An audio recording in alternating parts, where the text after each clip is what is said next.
said last week about how tough this team is to beat when you shoot it the way you did last week.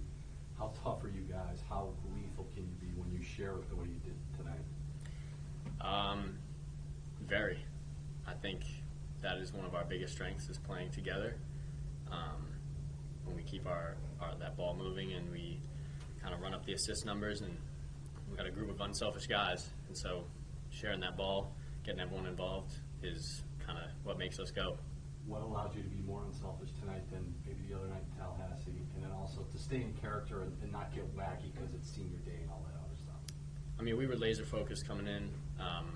We know how important every game is, and I don't think there was necessarily a change. I think we've always been that unselfish group. We had a little bit of trouble down in Tallahassee, but we bounced back as we always have throughout the season, and right back where we need to be. Was there any thought from you or even you, Nate, about this could be my last game today, or was it just let's just go finish this thing the right way?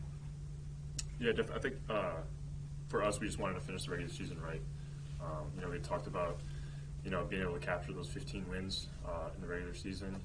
So I think once the Florida State game was done, we just kind of turned the page and looked at this game and just locked in on this one to help us going forward in Brooklyn.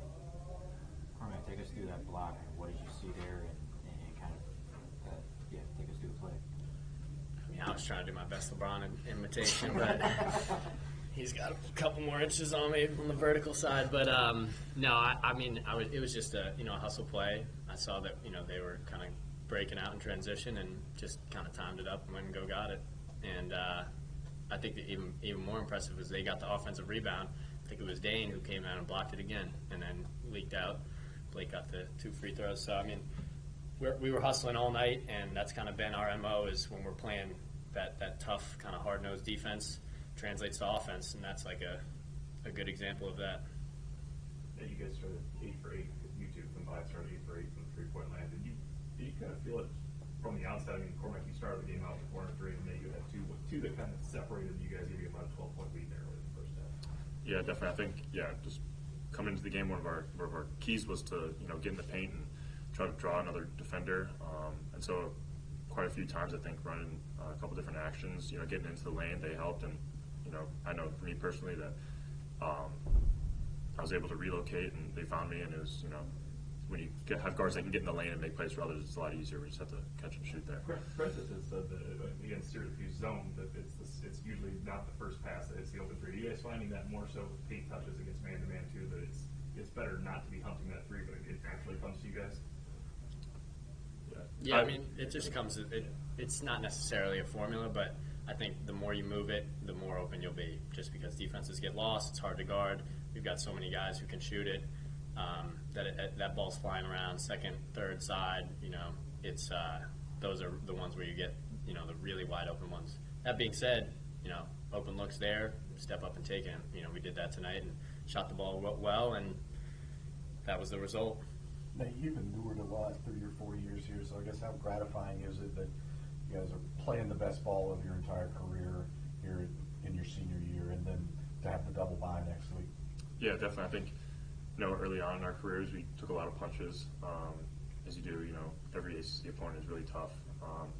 But I think it's just a testament to staying solid, staying together, especially early on this year too, when we were having some rough patches early on. But we didn't falter or anything.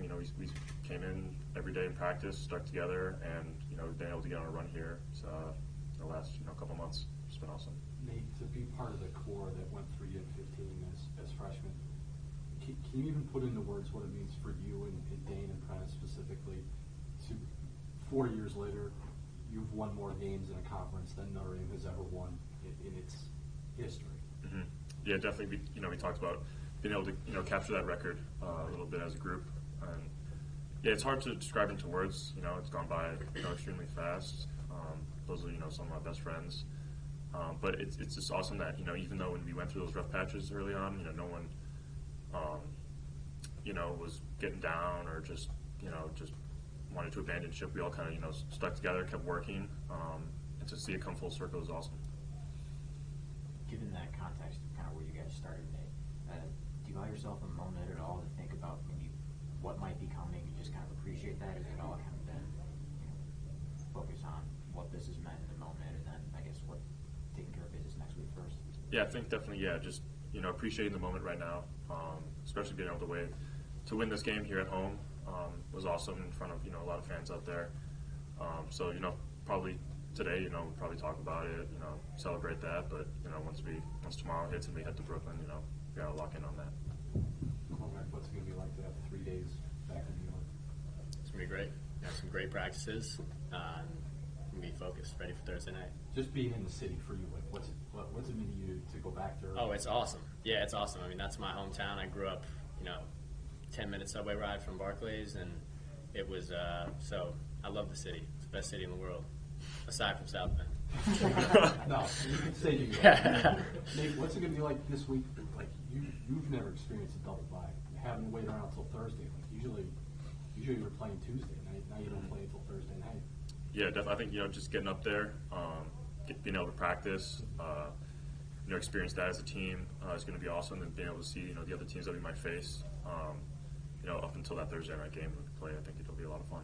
Do you watch that? I mean, you'll know by tonight one of the 3 teams will be playing. Is that something you'll tune in and see that game, or do you guys just go to the coaching tape? What is it that to prepare for this when you have this extra time?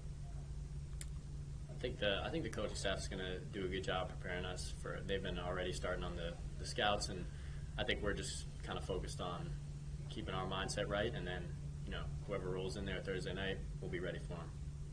For both of you, was this your last senior night? I don't plan on it. I'd love to give another speech sometime. I thought I did a decent job. Yeah, right now I'm just kind of going for the moment right now. Yeah, I'll make the decision with my family after the season.